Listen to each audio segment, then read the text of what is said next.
Leslie, What? Hey folks, how's it going? We're Instant Microwave Fuzz. This is a little behind the scenes look. Take a look. Hope you enjoy it. Do you have a skin contest? Don't look over there. Are we on? We're on. Oh. We're not live streaming. I'm just recording. I think we should just record this. Wait, this is a what? Just a recording. Okay. This is a recording. It is a recording. All right, I'm gonna start this. Get that, This is We're not doing Transylvania? get that shit out of We've here. done Transylvania a lot, and Marcus is the only one that's good at the accents. Okay, Oh, so I can't charge. And Alright. Oh, because it's gotcha. Alright, I'm gonna start recording and we'll just do like our podcast, Franklin. okay. Going. Record. Oh, before we begin, I was writing down, if anybody thinks about this, I'll pass it around and you can add. So when we do these Franklins, I was thinking, so amusement parks is what we do right now. Holidays, vacations, relationship, or breakups is a good one. Like, oh, this is how this went down. So Trevor, if you guys have any to add for future? Trevor, turn the camera and tell them what a Franklin is. Not so long-winded Oh, this it's time. going to take a long time. Franklin is the innovation of information motivation. It's we get together and we tell stories. Like the most times you get together, you tell people what is your most scariest moment or your most proud moment or your most funniest moment. It's kind of like we're going to pick something to talk about. We all go around and tell stories, and then we're going to use those stories in the skit, parts of those stories. Okay, And this time is the amusement park. We're gonna So- talk about different amusement park or roller coaster. we're gonna tell some stories about amusement parks and then incorporate that into our comedy. Incorporate it. And that's a Franklin? This is a Franklin first part. Okay. And it's not a sex position is what you're saying. It could be if we're talking about that. Franklin Alright. first exposition. I'm gonna write that down for Sex you. drive. That's an inverted Franklin. Oh yeah. So this camera though is just picking up our voices in the room. It does not get the music or sound effects. Just so everybody knows. but you can So, who wants to go first? Are we still talking about amusement parks? Yeah. I have an amusement park story. Let us hear it. So, when I was like probably 15, 16, something like that, my younger brother was gonna go to the same school as me the next year. So that summer, me and my family, we went to Denver to visit my grandmother, and she gave me and my brother amusement park passes to go to Six Flags. So I was thinking, I don't want my brother to get high with just some like weirdos, and I don't want him to like, tattle on me about smoking weed every day, because I knew he was gonna see me smoking weed every day at our school.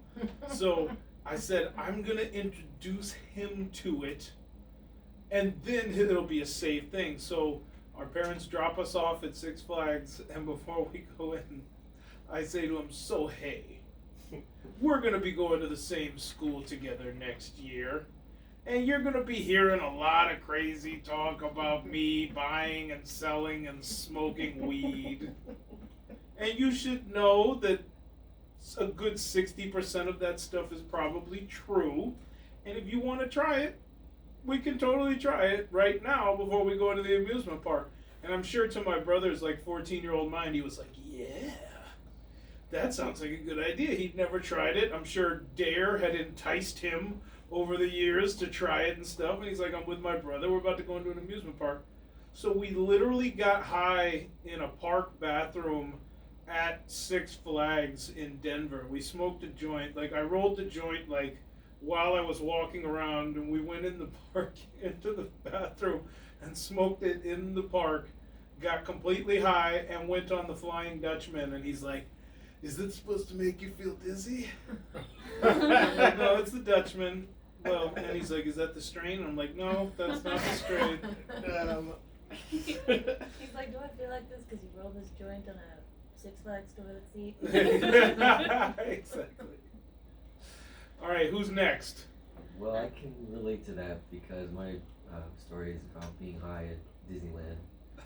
So I think I should go. Although I don't know what the punchline is for this one, but So my dad, he was in the weed industry and he made these gummies the night before, and they're like really good gummies. And it was my 21st birthday before coming to Maui, and I popped probably like 7 of these gummies, and every ride was amazing. 7? 6 or 7, yeah. I was just like, oh, this one's good. Let's go to the next ride. Oh, this one's good. Let's go to the next Wow. one. And I was feeling good. It was the best Disneyland experience of my life. But the weird thing was there was this ride. Have you guys ever been to Disneyland? Mm-hmm. There's- I just went to Disney World last month. You did? Humble brag. Humble brag. There's this ride at the top of Disneyland, like north side. It's called It's a Small World, and on the map it's number 42. And I was like, "Ooh." And this is when I was getting into Hitchhiker's Guide to the Galaxy, and they're like, oh, 42, Meaning of Life, blah, blah, blah. And throughout the park, as I was walking around, I kept seeing 42, and I was like, okay, what's happening? 42. And then it starts getting darker, and we get to 42 on the map, and there's this like big event happening, and I'm like looking around, and I'm high, and I'm like, oh my god. And in the center of this whole venue, this open space, I swear to God, I see my ex-girlfriend and her new boyfriend, and they're making out, and I'm like, 42, it's a small world, I'm high, oh my god. And then I get into the ride, and I'm with like my family, and I'm just in the coaster, like laying down, like looking around, like, what is happening right now? Am I part of the universe? I was freaking out. Is that why they shut down the ride? They shut down the ride? Yeah, they don't have It's a Small World anymore. Turns out it's a big world out there. I started to like tell my family after. They're like, you're crazy, and like we were standing next to this ride and had like, you must be this tall to ride, and it was at 42 inches, and I was like, It's everywhere. Yeah, they were like, way too many kids are having existential crises in this ride. Shut it down. Oh, man. Send them to Splash Mountain.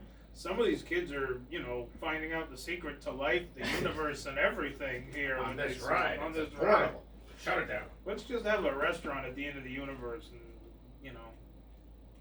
It's not that's that- that's a reference to Hitchhiker's Guide as well. Some of you people aren't literate here, clearly. What? Is that bug? Literati, you are not. Have you ever Just been on glitter on it. Gravitron? Yes, I love the Gravitron. It's always risky though, because they usually have just cleaned it out right before. So my story What is the Gravitron? Okay, so it's this ride that like it's like a round spinning ride, and it's got these. You go inside, and there's a guy in the middle that's like the DJ, and it's usually purple, and you have like you go in, and then they shut the door, and then you lay kind of back on these pads, and then it starts spinning around, real fast, and then you stick to the wall, and the things like slide up, and you're like stuck to the wall, right? So you're just in a room where you're staring at a bunch of other people that are like Going around and around. stuck on the wall. So we're in line, and this. Let me back up. So we go. It's like summertime. It's in Ohio, and it's like just by Cleveland. And there's like it's kind of like when like the fair rolls into town. So you got like cow area. You got smash up derby car area. Here's the setting. So it's like hot, humid. We're going to the county fair, and these rides are rickety. You got your like carnies on, like they're not like Disney World with their little outfits and everybody's like perfect. It's just like you're gonna get in line now, go. It's like so. We're waiting, and just next to Gravitron is the milkshake thing, and so like my friend Lenny Bradish and Mike Dietzel and I are going to this thing, and Lenny comes back with his milkshake, and I'm like, oh man, can I try some of that? And then I ended up drinking like half of it when he wasn't looking. I was like, and he's like, what the fuck, dude? And I was like, it's really good, sorry. And he goes, fine, I'll go get another one. So then he goes to get another milkshake. But the person that was working there that made his good milkshake just got off. So now it's like a new kid, and he made the shittiest milkshake ever. Like, it was so bad I could tell. I was like, nah, I didn't want to try that. So it's like this milk, like just milk. It wasn't like ice cream. We go into Gravitron. We get into Gravitron, it starts going around, and I remember like having fun. Dietzel and I are cracking up, we're sticking to the walls. You can literally like turn upside down. Like you're just stuck to the wall because of this centrifugal force. But Lenny looks a little green, and then the next thing you know, it's bad. Like the DJ's got to stop. There's puke shooting everywhere, and everybody's running out of the thing. Oh. I remember everybody in line getting hit with puke as he came out, and like everybody left. Like the whole thing shut down. That whole sector of the place. Because his shitty milkshake. And he, of course, blamed me for the rest of the summer. Like, fucking drink my good milkshake, now I get a shitty milkshake, puked everywhere. I was like, sorry, it was really good. I didn't puke. Yeah, that's most of my memories with the Gravitron are going up to it and being like, come back in 30 minutes because it's being hosed down. My story's cute related too. Alright. Yeah, I went, I was probably like 13 and went with a friend of mine and then my brother and his friend. It was like the four of us like at the fair. And we went and got a ton of food and, hot dogs and soft pretzels and sodas and everything. And then we're like, all right, time to ride some rides.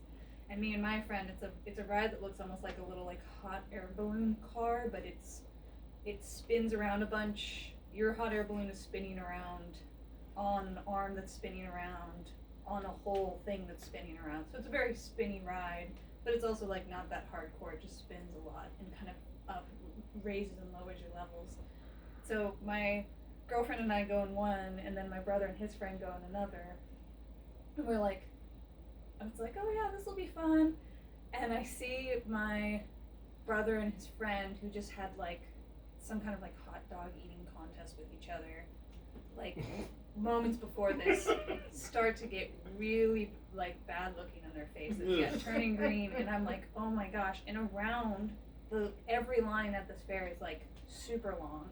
So you know how they have the like little cage that goes around the base of the ride, and then the line just snakes right alongside that. So pretty much it's just tons of bodies bordered up to the fence surrounding the ride.